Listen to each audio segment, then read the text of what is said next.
le ministère de la Santé, pendant des mois, a eu une affiche gigantesque. Avorter est un droit. Non, l'avortement est un assassinat. Les femmes n'ont pas le droit de tuer leurs enfants et les médecins n'ont pas le droit de tuer les enfants dans le ventre des femmes. Point. C'est tout. Voilà. On le dit en passant, ça fait pas de mal. On n'est pas beaucoup à le dire dans le camp national. Hein. C'est quand même assez effrayant. J'ai causé un tollé sur le plateau de TV Liberté quand j'ai osé répéter l'enseignement d'église à ce sujet en disant que l'avortement était un assassinat. Je l'ai dit, je le répète et je le répéterai. Voilà. Objectivement, il y a deux lois particulièrement qui ont flingué la France, c'est la loi de 1905 et la loi Veil. Donc nous combattrons ces lois, enfin nous les combattrons, et un jour elles disparaîtront. Avec l'aide de Dieu. Un avortement, qu'est-ce que c'est ? C'est quoi un avortement ? Quel est l'objet de la discussion de ce soir ? Pour y voir clair, nous allons diffuser 2 vidéos faites par un médecin repenti, le docteur Levantino, je crois, c'est comme ça, Pierre Tirement, qui s'appelle. Oui, je crois. Donc, l'intéressé a pratiqué 1200 avortements, donc c'est un repenti, et il nous explique dans des vidéos les méthodes d'avortement. Voilà.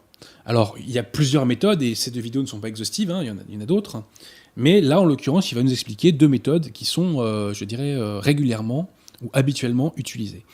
Donc, je vous préviens, éloignez les enfants de l'écran.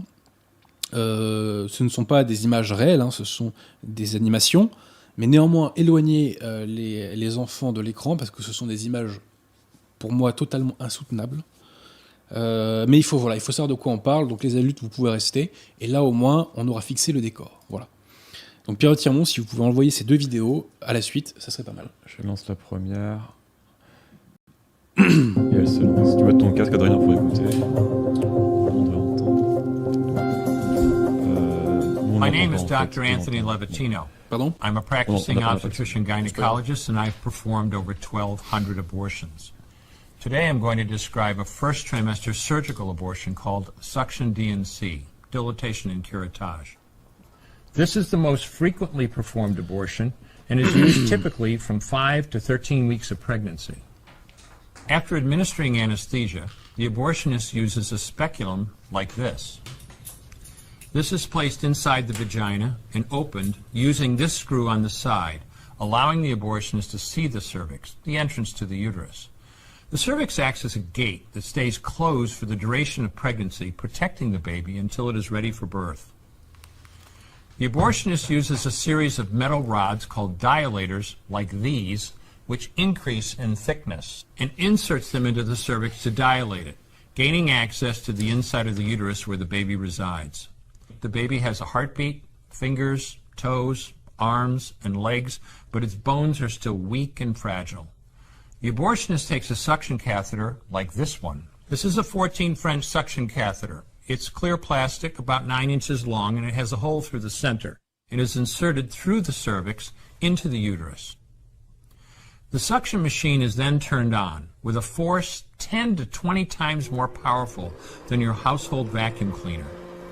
The baby is rapidly torn apart by the force of the suction and squeezed through this tubing down into the suction machine, followed by the placenta.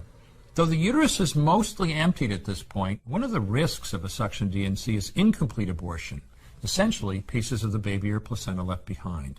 This can lead to infection or bleeding. In an attempt to prevent this, the abortionist uses a curette to scrape the lining of the uterus. A curette is basically a long-handled curved blade. Once the uterus is empty, the speculum is removed and the abortion is complete.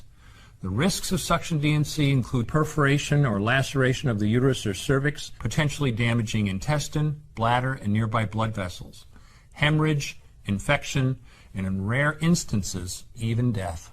Future pregnancies are also at a greater risk for loss or premature delivery due to abortion-related trauma and injury to the cervix. As I mentioned at the beginning, I'm Dr. Anthony Levatino.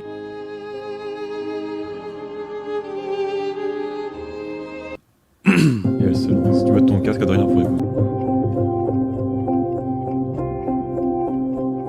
My name is Dr. Anthony Levatino. I'm a practicing obstetrician gynecologist and I've performed over 1,200 abortions. Today I'm going to describe a second trimester surgical abortion called dilatation and evacuation, or D&E.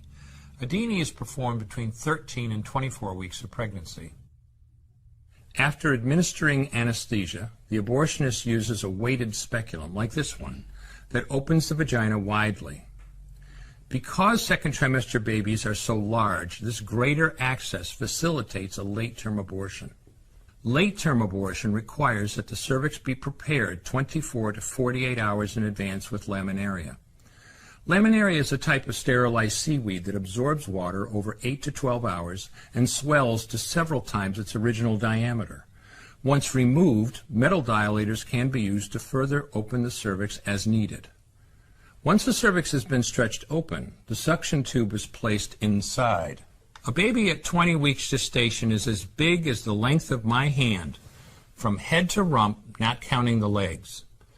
The suction machine is turned on, and pale yellow amniotic fluid surrounding the baby is suctioned out through the catheters. With babies this big, they don't fit through catheters this size.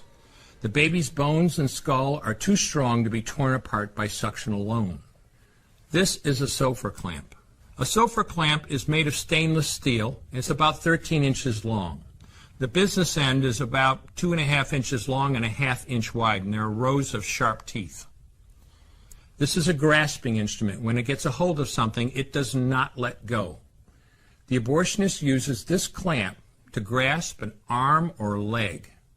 Once he has a firm grip, the abortionist pulls hard in order to tear the limb from the baby's body.